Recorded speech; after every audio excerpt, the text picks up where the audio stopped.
Okay. Could you just go ahead and introduce yourself?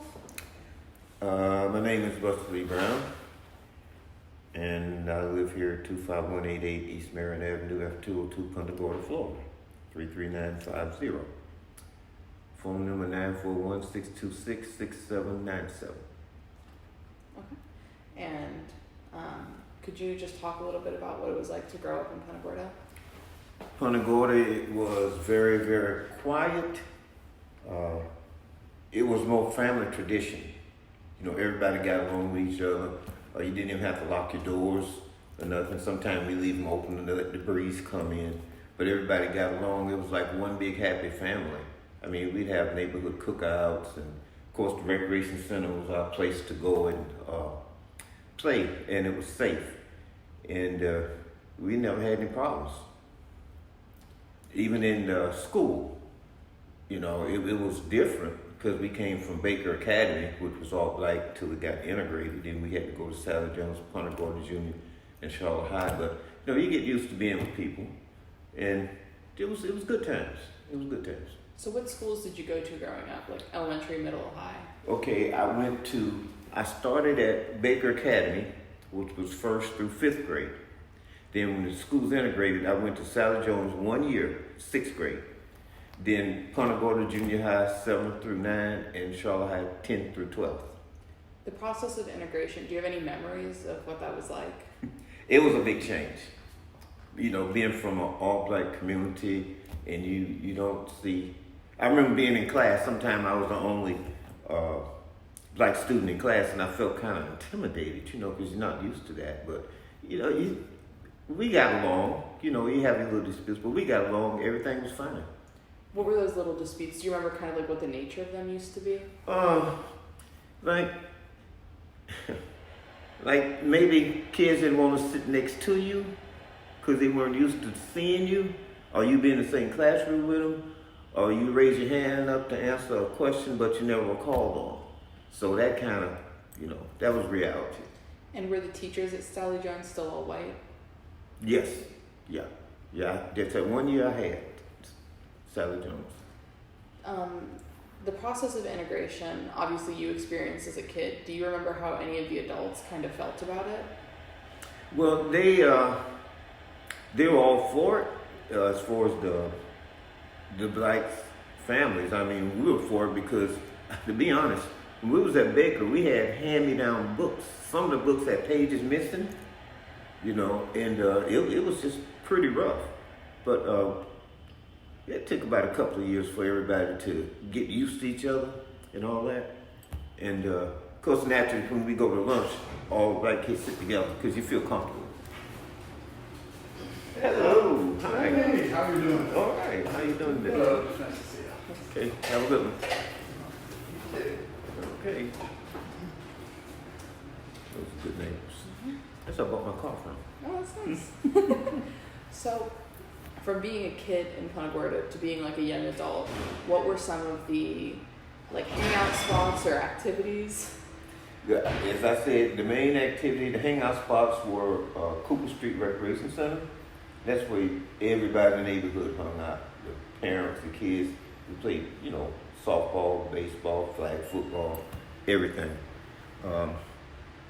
And it was safe. Like I say, it was safe. Parents wouldn't have to check on you. You know, you can go down the street because our house was on Showalter Street, which is almost across the street from the rec center.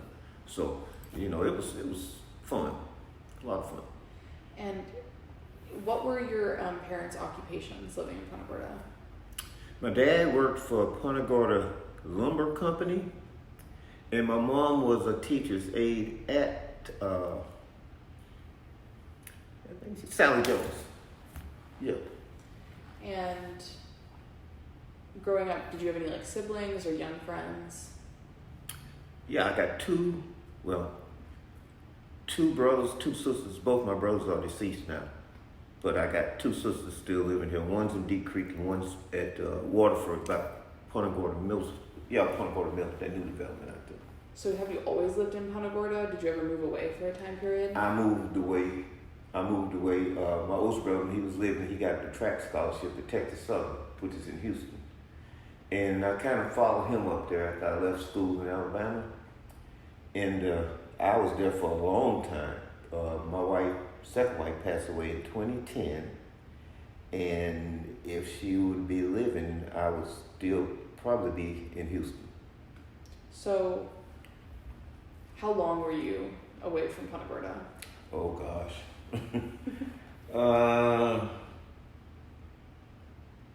Let's see. I got my first marriage was here when I took over the rec center, and that was in '87. And I just came back in 2012. Okay. So it's quite a bit. And leaving and coming back, what were the big changes you noticed, if any? More people, spread it out. It wasn't just like you was in a black community and a white community. It was more intermingling and stuff, and Hispanic. So it's really come along where it's diversified. It's more businesses, and it's just a down home feeling for me. You mentioned businesses. So growing up, did you have any jobs in Punta Gorda, and what were they? Well, they were few, if any. Most of the, especially minorities, worked outside our zone. You know, whether it was in a grocery store or lumber company or in schools. You know, most of them, it wasn't that many jobs in our community per se, but people did work. Did you have any jobs? I cut yards when I was a teenager. Hey, you know, you gotta do what you gotta do. Yeah, I cut yards when I was a teenager and stuff. You know, did some things like that, and went away, came back, and got the job at Cooper Street Rec Center as a program director.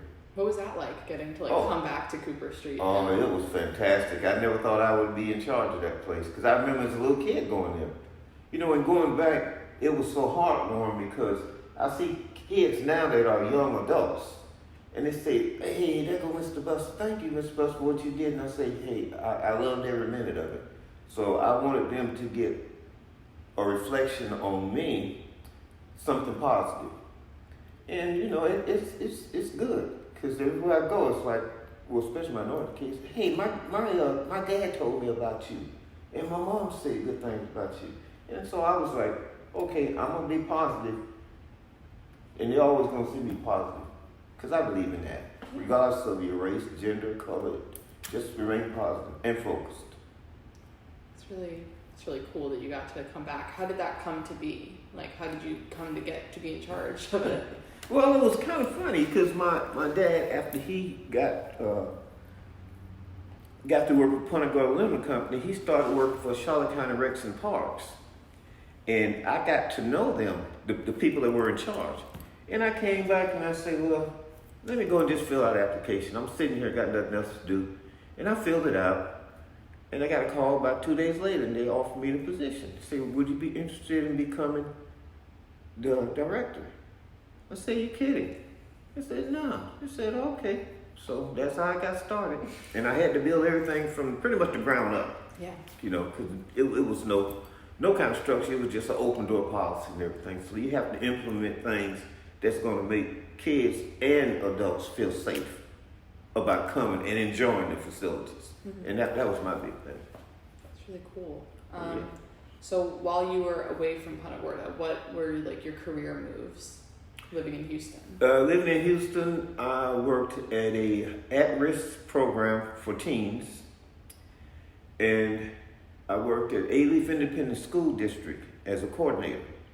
And I was with them until my wife passed away, and I probably still would have been in A-Leaf. A-Leaf District is smaller than Houston Independent School District. It's like in the suburbs.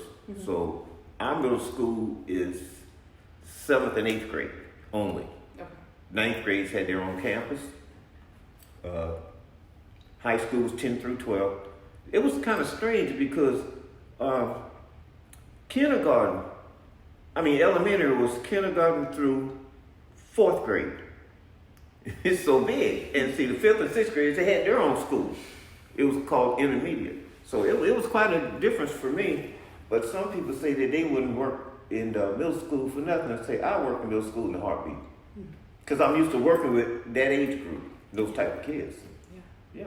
They never gave me a bad day. Working with the kids at Cooper Street, do you feel like there's a different sense of community in Punta Gorda? Then and now? No, from Houston to Punta Gorda. Of course, because Houston is so huge, and to me it was like you never know what you're gonna get every day. You go work with these 14, 15-year-old kids, 13, 14, 15-year-old kids. You don't know what you're gonna get. They could change in a minute, but I guess they was glad that they had someone they could relate to and talk to because I knew what they were going through. And that was, after I had left Cooper Street. So I knew how to work with them. And because you don't know, one minute they can be hugging you, the next minute they pushing you away. So you just have to roll with, gotta do what you gotta do. So I never had, what I would do was, the first day of school, we had 25 buses. I would go to every bus, get on there and introduce myself and say, I'm here to help. Anything you need, come to Mr. Brown. My office is in the library. You can come to me anytime you want. I'll give you a pass. And it worked for me. That's awesome. Yeah. How do you think you had to deal differently with kids in Punta Gorda? Well, kids in Punta Gorda, they're more, they weren't exposed to a lot like the kids in the big city. Okay, kids in the big city, they grow up fast. Okay, you're talking kids that take public transportation all over the place.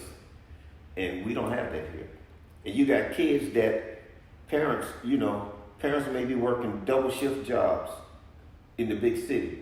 And they feel, okay, you're 12, you're 14, you know what to do. You know how to contact us if something goes wrong. But we got to go out there and make sure the bills are paid and you got food on the table. Here's a little different. They're more protective, I think. Like I said, I don't know. My kids all grown, so I don't know right now. But coming up was the same way when I was younger. Parents, had that sense of relaxation. We're not going to baby you, but we're not going to let you get too grown at a young age. But we feel safe, and that was the main thing.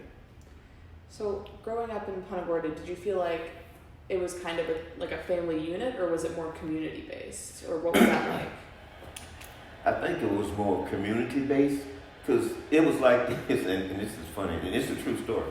If we would walk to school now, we couldn't catch a school bus to South Jones because it was too close, I believe. So we would walk, and it'd be like when you start walking down Cooper Street, it's like you might start off with a couple of kids, and by the time you get to the high school, it's full. The sidewalk is full because everybody just do their, catch up with you and all that.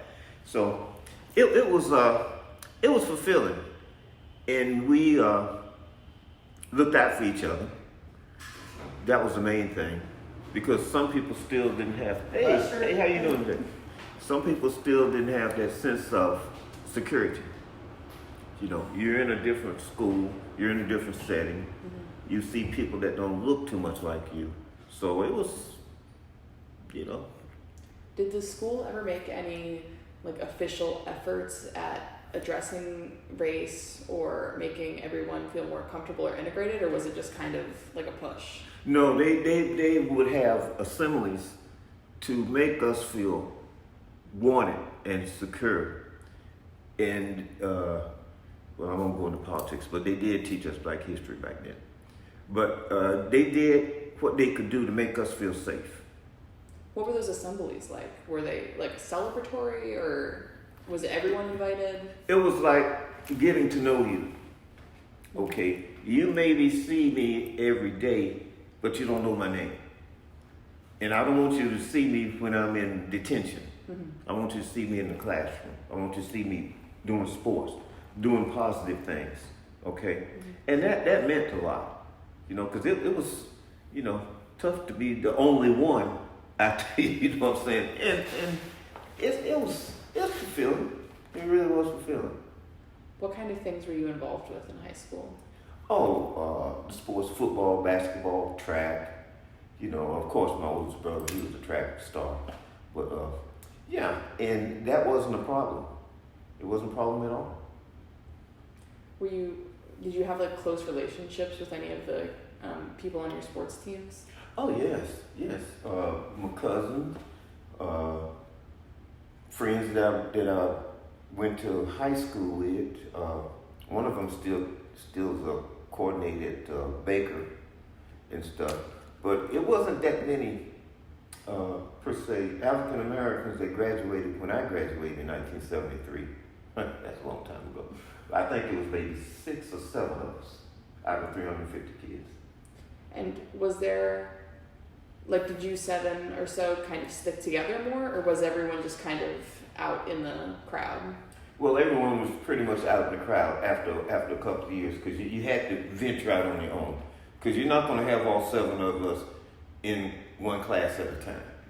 So you got to make friends. Mm-hmm. You have to just cross that barrier and make do and work what you got. Were there ever, even if you didn't experience it, did you ever hear of any kind of racial conflict or tension at the high school? Not at the high school level. Most of it, miraculously, was in the middle school, per se, the junior high school. Yeah. Because back then, 6th, 7th, and 8th grade, well, 7th, 8th, and 9th, you're young teenagers, you got a lot of things you're experiencing for the first time. And you just have to figure it out, because nobody's going to tell you how to do it. And by then you figure that, well, I'm old enough, I should know how to do this. I don't need nobody to walk me to class, I know the bell schedule. I know how to behave, okay? Even if if I go in there and people look at me real strange and don't want to sit next to me, I'm here to learn. I'm not here to, we can be friends, that's fine. But I'm here to learn. And how did, like, the learning environment lead, were most people going to college from Charlotte High?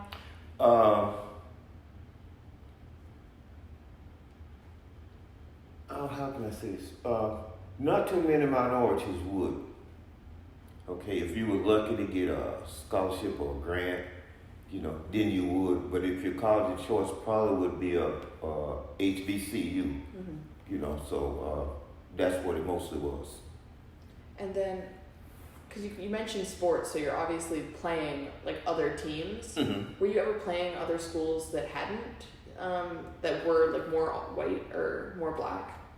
We had schools that we played, and maybe they had 1 or 2 blacks on the team, but those were small schools.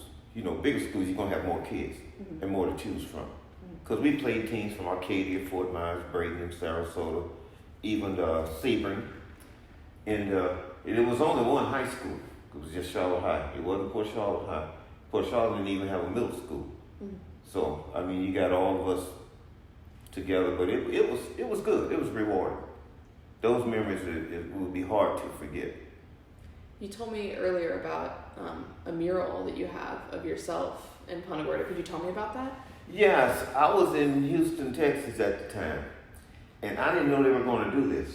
And there are several people on the mural besides me, because I got the biggest picture of them all up there.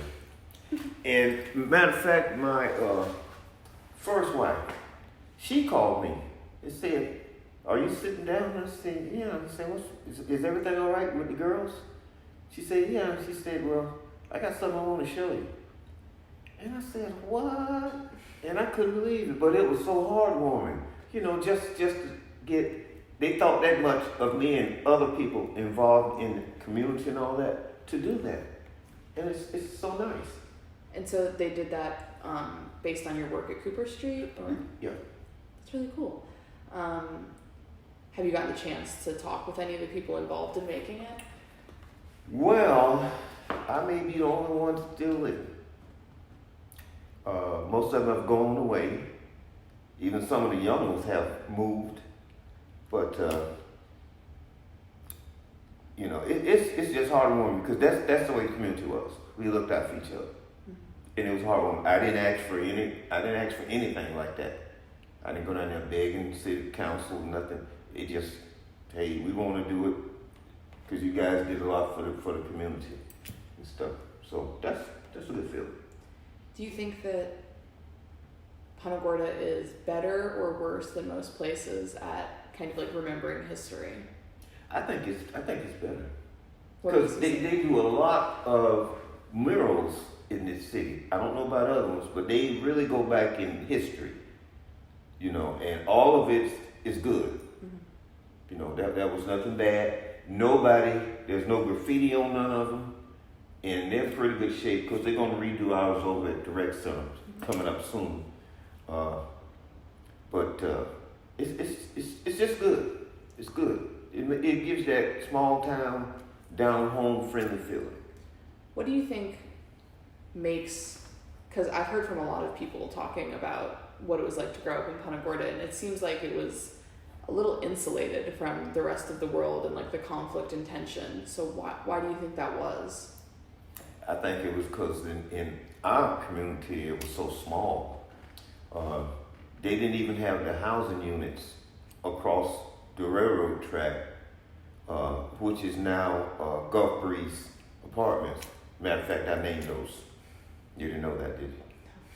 I named those, and I named Oak Tree Village because I was on the Punta Gorda Housing Authority. A lot of people didn't know that. So I got tired of them saying, "Where you live?" "Oh, across the tracks." I said, "No, you got to have a name because when you get a name, you got identity. And then you feel proud of where you are, what you're doing, where you're staying, all that, sort of stuff instead of right over there. No, you got to have a name." So that's why I got involved with them. And it was a good feeling too. Yeah, that's really cool. What was the process of naming like? Did you just kind of propose a name, or was there a We system? had the board meeting for the housing authority. I brought the subject up. So I got appointed to be the one to come up with the names for them. And I said, okay. I said, Gulf Breeze sounds nice. Okay, we'll do Gulf Breeze over here across the track. And I said, Oak Tree Village. That sounds pretty cool because there's a lot of oak trees around there, around the Baker Center and stuff. And there was another one that I think Charlie took out that was over here on the water where the courthouse is now. I forget what I named those. But I did name them all. Yeah. So they had identity. What do you think? Obviously, you moved here and you got a job, but why do you think you've really stayed with Punta Gorda while so many people have left? It's just a sense of, for me, it was well thought out, and it had to be in the godsend that brought me back, because I probably would have still been in Houston. I would come here during the summer once a week, just to visit, then go back. But I never forgot where I came from, and I would always come back. And my second wife, Kim, she loved this area. She would always say, "Man, come on, let's go back to Punta Gorda," because she liked the view and the water and all that. And we'd stay at Fisherman's Village, and it was just nice. Fisherman's Village has changed a lot recently. It has. And how do you feel about that? I hadn't been down there in quite a while, but I have stayed upstairs in some of those lost apartments, and they're real nice inside, but I hadn't been there in a while. I think the Sunseekers got them a little nervous, because Sunseeker is so huge, and there's so many jobs, and they just got a breathtaking view, just like Fisherman does. So it remains to be seen, and it's a boost for Punta Gorda and the county to see things like that go up, because it is a huge project.